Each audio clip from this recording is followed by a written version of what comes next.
285 টাকা 84 পয়সা।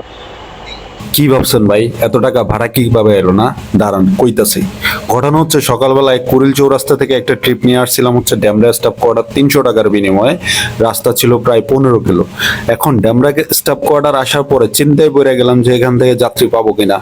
কিন্তু স্রষ্টা তো বলছে তুমি রিজিকের সন্ধানে বেরিয়ে পড়ো, তোমার রিজিকের ব্যবস্থা কোথায় থেকে হবে তুমি নিজেও বলতে পারবে না। যাক আলহামদুলিল্লাহ, প্রায় কিছুক্ষণ দাঁড়ানোর পরে, আধা ঘন্টা হবে দাঁড়ানোর পরে, পাঠা ওয়েবসাইট একটা কল ঢুকছে, ভাই যাবে হচ্ছে আপনার মহাখালী হুন্ডা সার্ভিস সেন্টার।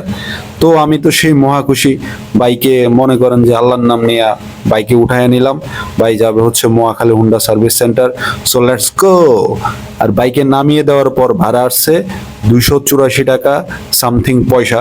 তো ভাই আমাকে হচ্ছে 290 টাকা দিল। তো প্রায় 300 টাকার কাছাকাছি একটা ট্রিপ থেকে ইনকাম করে নিলাম। এটা আসলে খুবই ভালো হইলো, তাই না? এটাই বাস্তব। আপনাকে জীবনে টাকা কামাই করতে হবে ভাই, টাকা কামাই করা ছাড়া অন্য কোনো ওয়ে নাই। যে কোনো ওয়েতে হোক আপনাকে টাকা ইনকাম করতে আচ্ছা, হবে, 4 টাকা এটাই ভাঙছি। বাস্তব ভাই। মনে কিছু করেন না, হ্যাঁ? ঠিক আছে।